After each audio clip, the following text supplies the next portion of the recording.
Let's just dream a little bit, shall we? Imagine yourself in your classroom this year.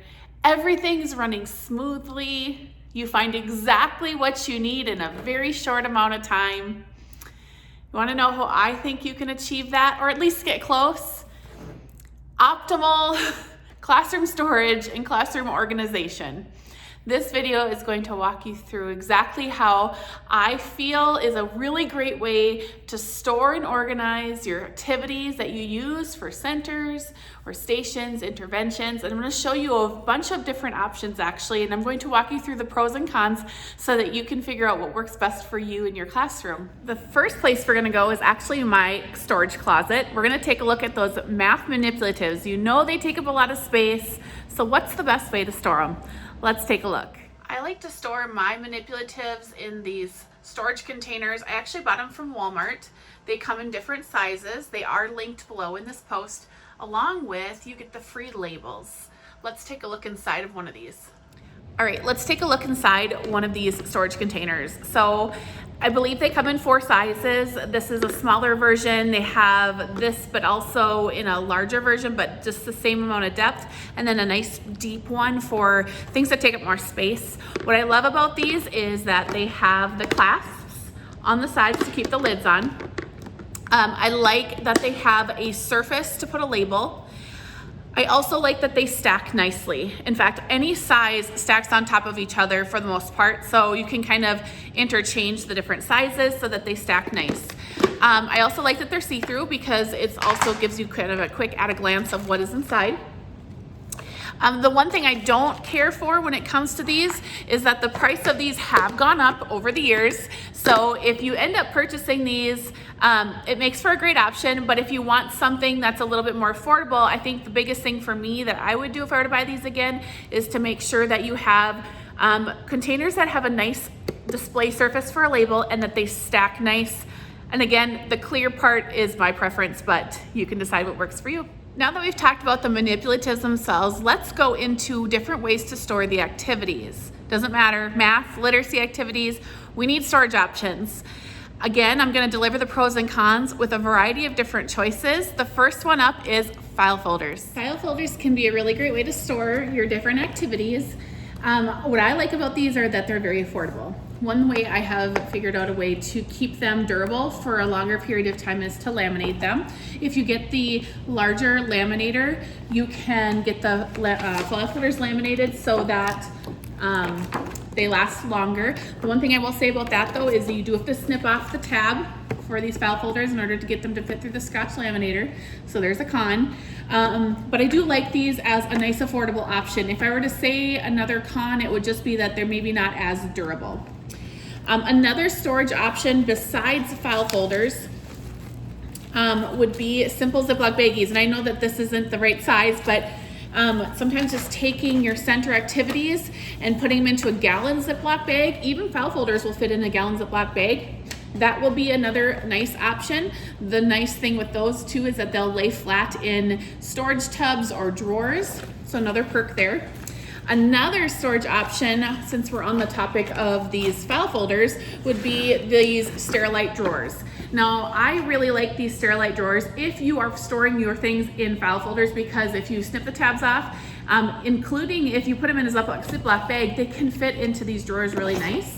Of course, I like the labels that also come on the drawers, and all of the activities can fit in there. So if you organize by month, or if you like to at least have that option to put your seasonal, monthly, or holiday activities grouped together, these Sterilite drawers can be a nice option. If you've been teaching for any amount of time or scroll social media at all, you'll see those beautiful rainbow containers for task cards. We're going to talk about how I feel like they can be used as well. Right off the bat, you see that these containers stack nice into shelving units, and these labels are free on our website. When it comes to these rainbow containers, the first thing I'll say about these is never buy them while they are full price. You can almost always get them on sale at places like Hobby Lobby or Michael's. What I've heard is rumor on the street, if you bring your teacher badge with you, you can get an additional discount. So just never pay full price. They are almost always on sale. As you can see here, we use these rainbow containers for something called Toothy. This is Phonics Toothy in particular. But when I open this container up, what I love about that is that any extra papers that you want to put on top, directions, scope and sequences, skill guides, those can all fit right on top of that container. And then inside you will see a bunch of smaller little boxes. These are technically for photo storage, but they work great for anything that is task card size. As you know or may not know, Toothy is task card size, but they fit perfectly in these little containers. And if you are interested in Toothy, what that entails is a task card that has a skill on it. We have them for everything: math, phonics, grammar, reading, science, social studies, social emotional learning. The students will solve the problem on the front and then flip it over to get the answer on the back. And then they draw a tooth in Toothy's mouth. Actually, you see one behind me there. A tooth in Toothy's mouth for every correct answer. So what do I love about these? I love how durable they are. I love how attractive they are. I love the bright colors. The only thing I would say I don't like about these is that if you have an activity that is larger than a task card size, you either have to shrink down the size when you print in your printer settings, or you have to just not put them in these. So they are limiting as far as that goes, but of course all of our Toothy cards are perfect for this size of a container. Another excellent storage option are these 12 by 12 project cases.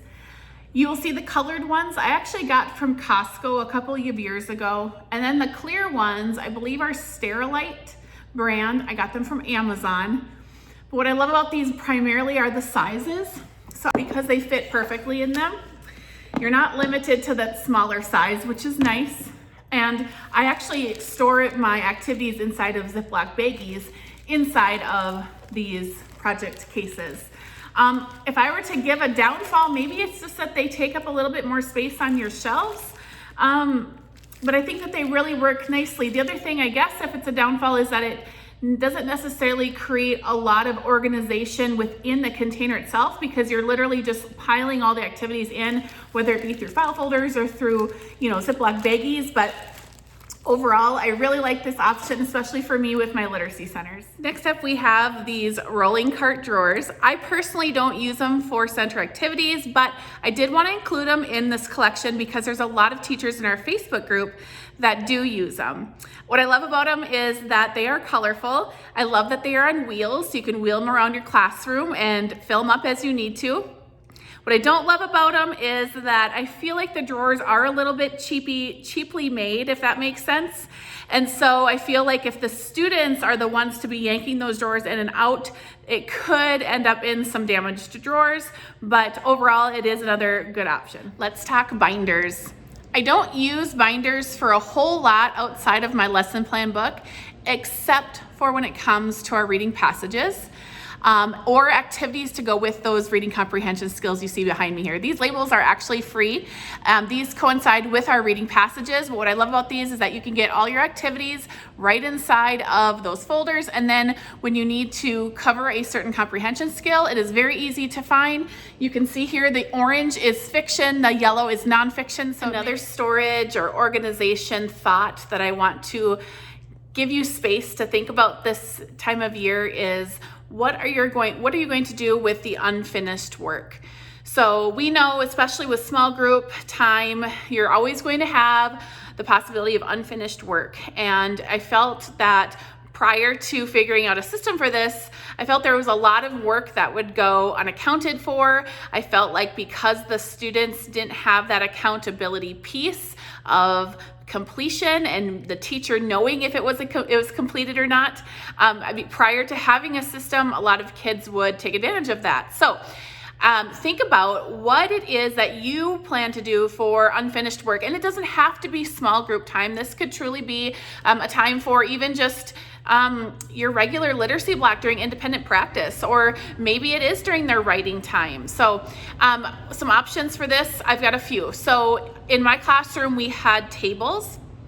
And so we used baskets kind of like you see here, where in the center of the table we would put that basket, and there was a layer at the bottom of the basket where kids would put their work if it did not get finished.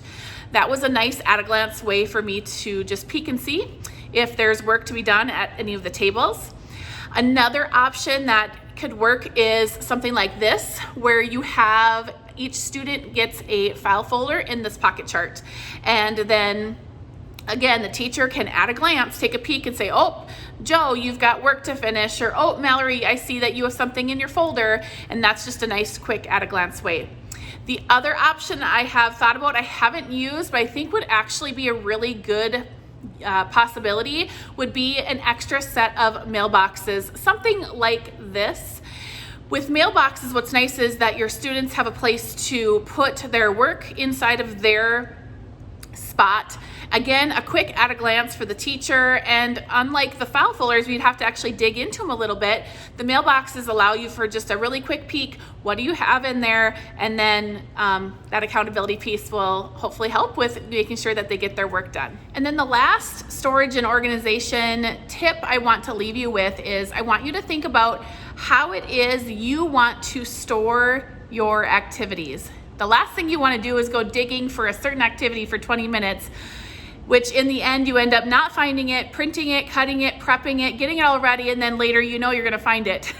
So what is a good storage option or organization option for you? What kind of filing system do you want? Do you wanna organize your activities by skill? Do you wanna organize them by unit? Do you wanna organize them by standard? Do you want to organize them by month or season or maybe holiday? There is not a right or wrong answer here. To be honest, I did a combination of two things. I organized by skill and I organized by month. And what I would do when I would be planning my lessons I would, depending on what it was I needed, sometimes it was just easier for me to say, oh, I know I have a Halloween activity about counting coins. And so I would just go into my Halloween drawer. But then on the other hand, there's times where we're working on, let's just say, action verbs, and I know that I just want an action verb thing. I don't care what time of year it is. And so then I would go into that filing system. But again, to each their own, you got to do what works for you. All right, I hope this video is helpful to you. Below this video, you will see all of these ideas typed out in written form if that's your preference, along with links to everything I showed in this video.